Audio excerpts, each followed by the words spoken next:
Hello everyone, and welcome back to my channel. Today, we continue with the newest episode in the heartfelt story of LyTuDiep and CEO James, two people who are not only strong in love, but also incredibly compassionate in life. After all the pain that John had caused, from the times he nearly cost Diep her life to the schemes he plotted at work to bring James down, they still chose to forgive him. Not because they were weak, but because they believed that only kindness has the power to dissolve hatred. As time passed, John gradually realized the gravity of his mistakes. He was no longer the selfish, bitter man he once was. Now, his eyes carried the weight of remorse, and the very hands that once hurt others were now helping James rebuild his home, a quiet effort to make amends for the past. Today's story takes us to a special moment, when John visits James and Diep, bringing with him a small gift filled with deep gratitude. That moment might move you to tears, because sometimes, sincere repentance is the most beautiful miracle in life. Stay with me until the end of the video to witness this emotional journey of three people, from hatred to forgiveness, from mistakes to love. And don't forget to leave your thoughts in the comments. Hit like, and share this video to spread positive energy to even more people. The morning after a heavy rain felt strangely pure. The first rays of sunlight filtered through the droplets still clinging to the thatched roof, scattering into thousands of shimmering beams. James and Diep walked along the muddy path leading to their wooden house, the very place that had been submerged in water just the day before. Now, the garden had dried, the floodwaters receded, leaving only a few streaks of mud across the ground. The flower beds that Diep had planted still stood tall, though their leaves were speckled with dirt. She bent down gently, lifted a small purple blossom that had just bloomed, and smiled softly. "See?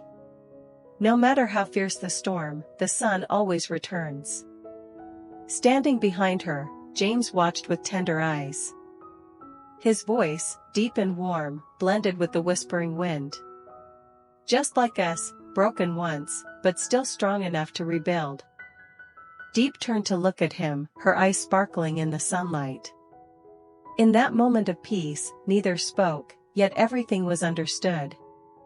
Together, they began to tidy up. James wiped the wooden window frames, while Diep gathered the scattered belongings around the house. The sound of sweeping, soft laughter, and birds chirping outside wove together into a quiet melody of renewal.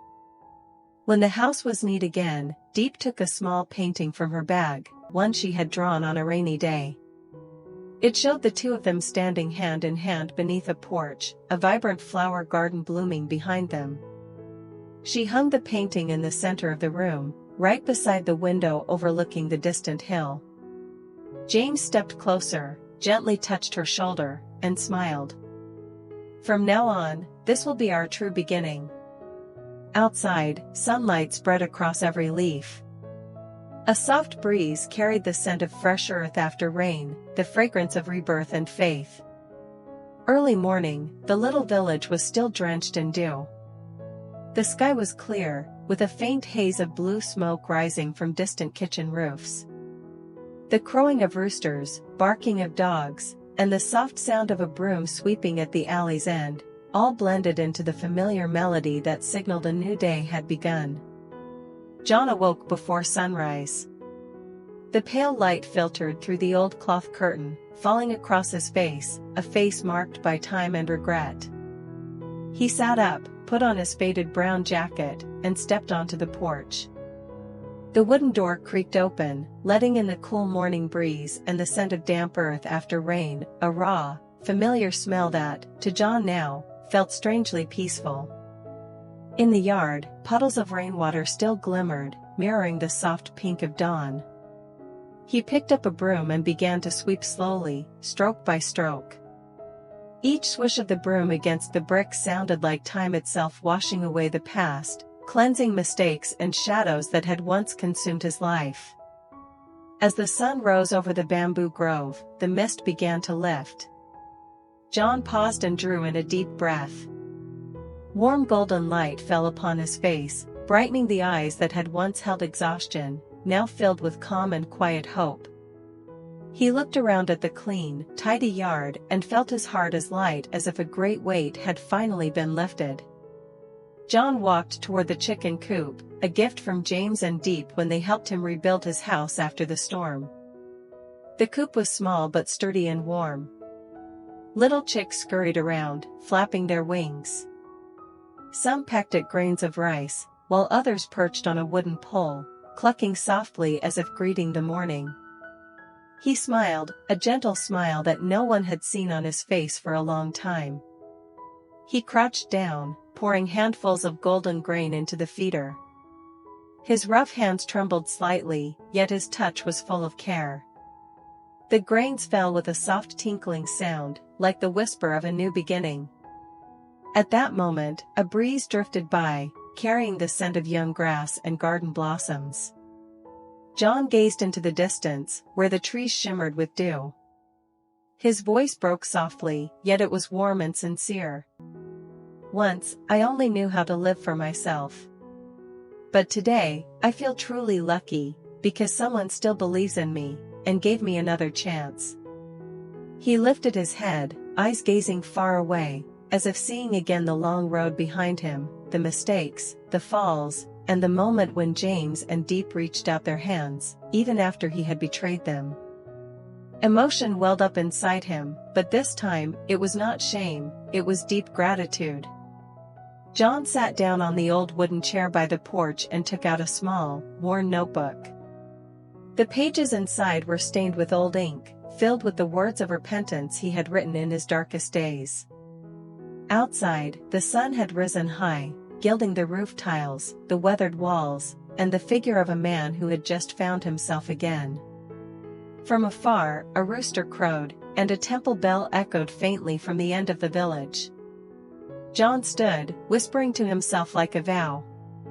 From today, I will live differently.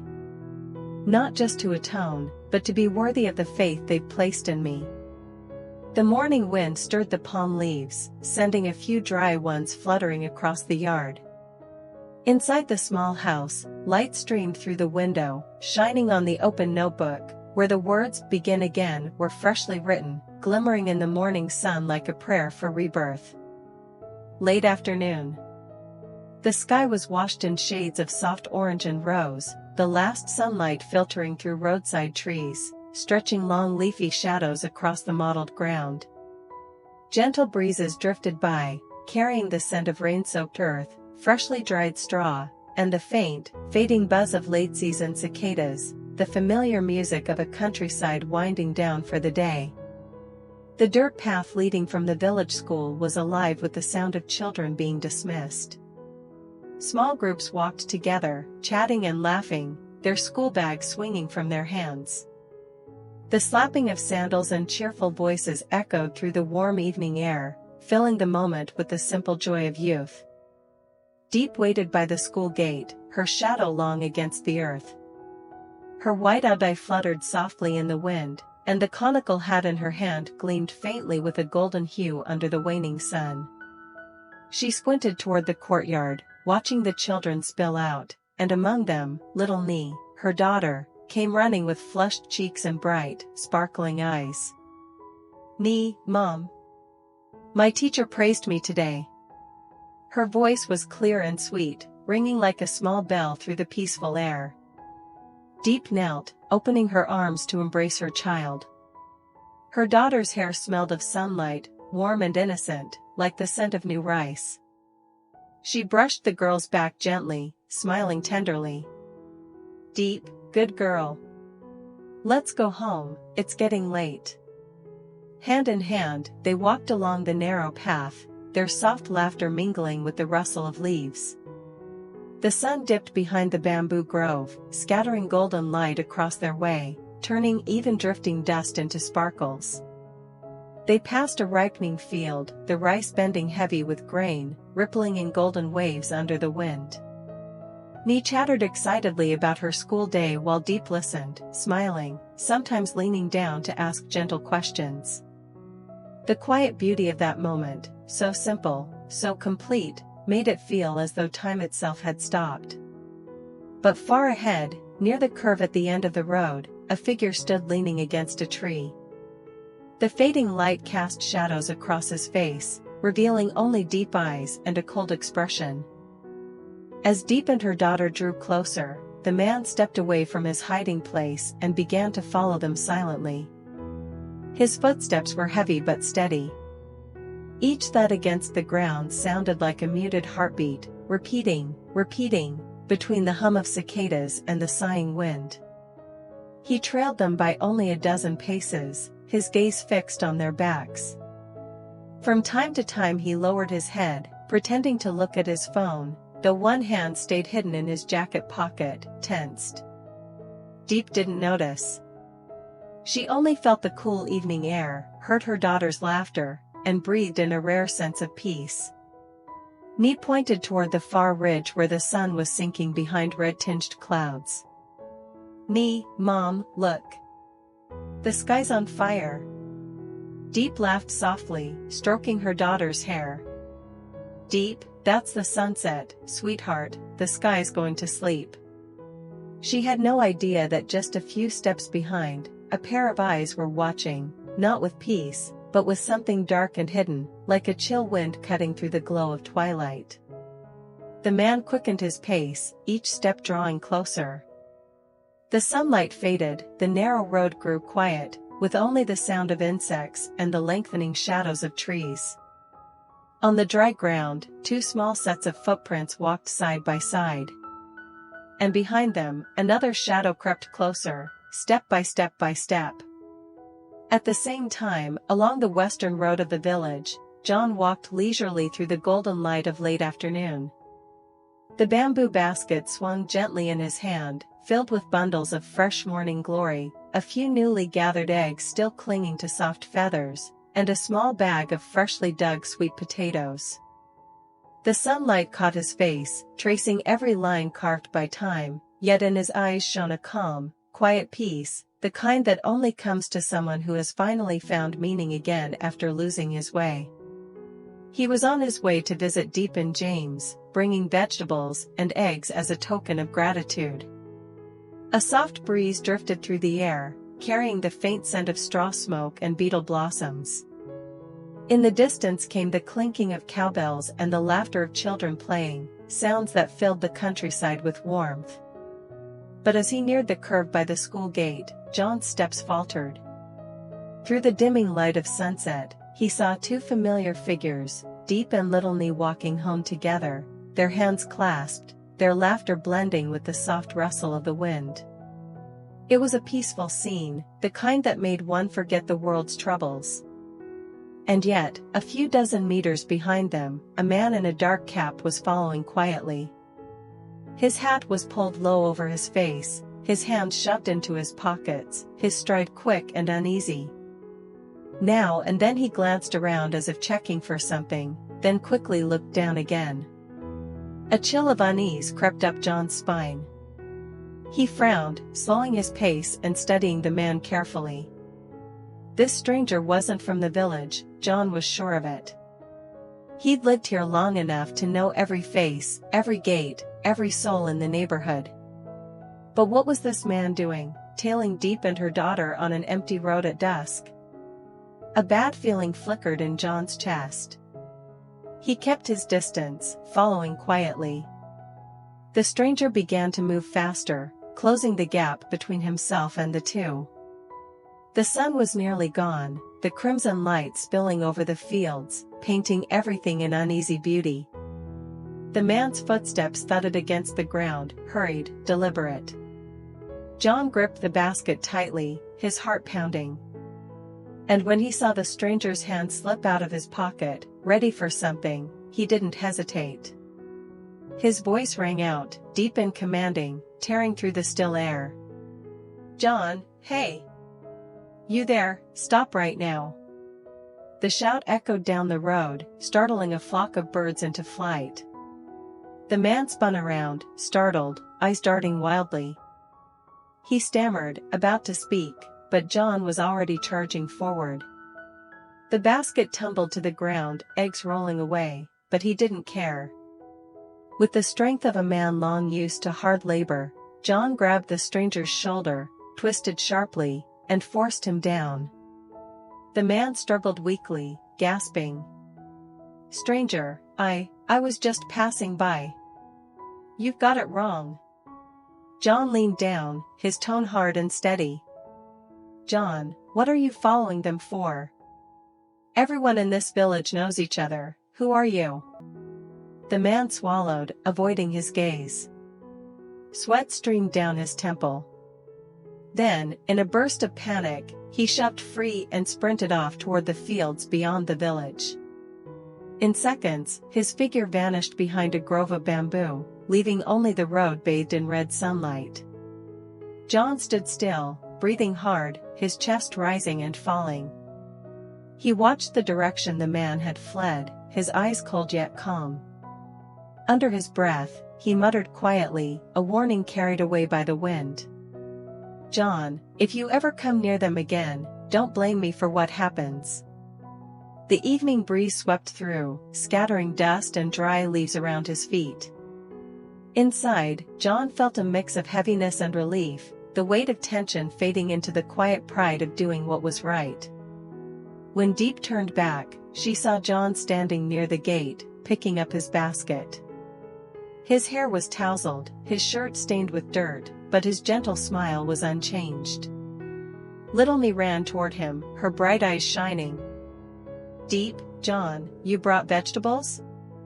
John, smiling, nodding yes, just a few eggs and greens from the garden. "I was passing by, thought I'd drop them off for Nee." "Nee, thank you, Uncle John." John patted her head, his smile soft and deep. He didn't mention what had just happened, only spoke quietly, his tone calm but edged with meaning. "John, I think there's a stranger wandering around the village today. Be careful when you're out, okay?" Diep looked surprised, then nodded gently. She invited him in for tea, her eyes warm with gratitude. John shook his head, placing the basket in her hands before turning away, his figure fading into the glow of dusk. Behind him, Nee called out brightly. "Nee, Uncle John. Come visit us again soon." He turned slightly, a quiet smile spreading across his sun-worn face. The evening light bathed him in gold, softening every scar, every crease, and that smile, humble and kind, said more than words ever could. No one would know that just moments earlier, this once broken man had quietly saved a mother and her child from danger. And no one would know that, in that fleeting moment, John understood something profound, that true peace isn't found in being forgiven, but in living each day worthy of the faith others have placed in you. His shadow stretched long across the sunlit village road, while behind him, Nee's innocent laughter rang out. A small, pure sound strong enough to chase away the last traces of darkness from a man who had finally found his way home. Night. The wind from the fields blew cool and thin, slipping through the cracks of the wooden walls, sighing softly, like the weary breath of the countryside after a long day. On a small table inside the humble house, the dim flame of an oil lamp flickered, casting John's shadow onto the wall, a lean figure, quiet but resolute. He held a worn pen, writing carefully in a frayed notebook, each stroke straight and deliberate. Stranger, about 30 years old, gray jacket, tall build, motorbike license plate number 26. Must find out who he is. Possibly not from the village. He stopped, staring at the words he had just written. Outside, the wind grew stronger, tilting the lamp's flame and stretching his shadow long across the wall, trembling with the light. The silence thickened, broken only by the chirping of crickets, the distant barking of dogs, and the whisper of wind through the night. John exhaled slowly, then looked toward the window. From his seat, he could just make out the faint yellow glow of the wooden house where James and Diep lived, a small light, but warm, steady, like the flame of peace itself. He watched it for a long while, his gaze deep, his voice low, almost carried away by the breeze. "They once saved me.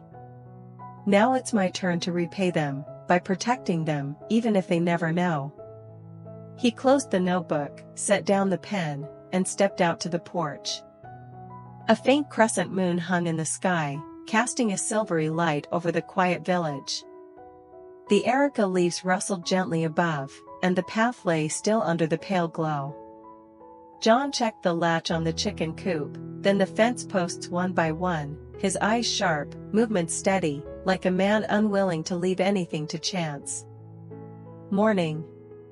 Sunlight streamed through the bamboo leaves, pouring a golden sheen across the yard.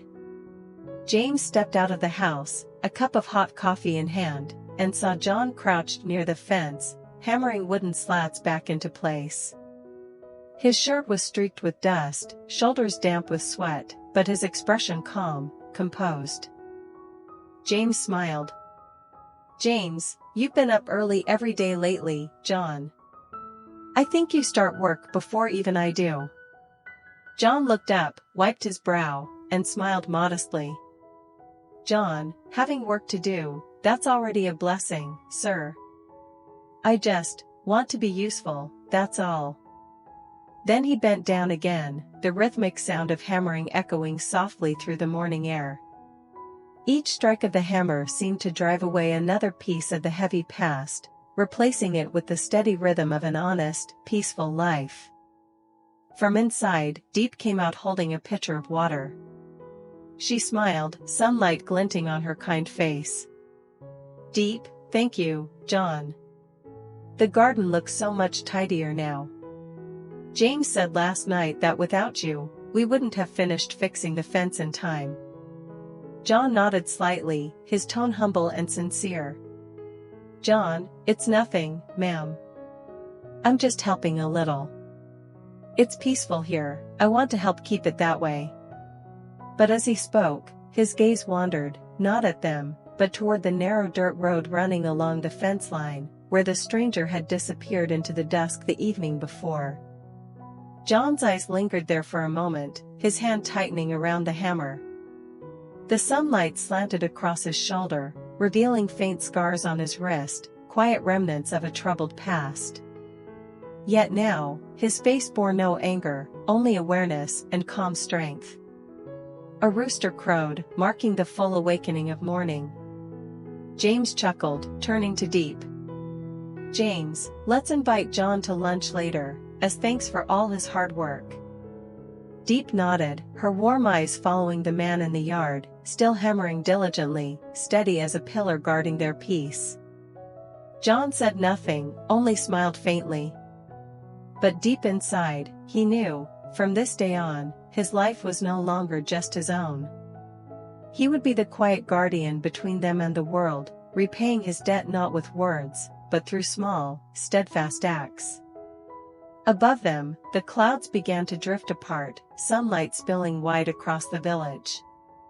The sounds of hammering, wind, and gentle laughter intertwined, painting a portrait of serenity, where a once-lost man had truly found his light again. Stay tuned for the next episode, coming tomorrow. As John follows the trail of the mysterious stranger, he realizes this man is far from ordinary. And behind him lies a hidden plot targeting James himself.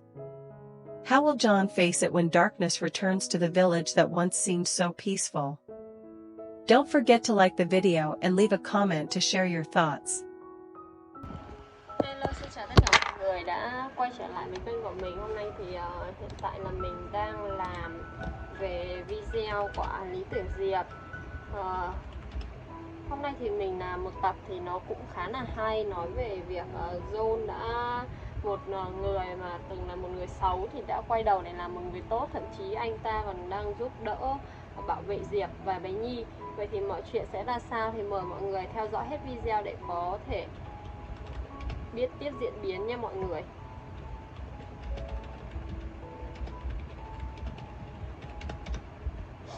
Nếu như mọi người yêu quý kênh của mình thì hãy đăng ký kênh và chuông thông báo lên để không bỏ lỡ bất kỳ video nào mọi người nhé. Và mọi người ơi, nếu như mà mọi người yêu quý James và Diệp, cũng như là thấy video này hay thì hãy like video, thả tim cho mình nha mọi người. Cảm ơn mọi người rất là nhiều. Hẹn gặp lại mọi người trong những video tiếp theo. Bye bye.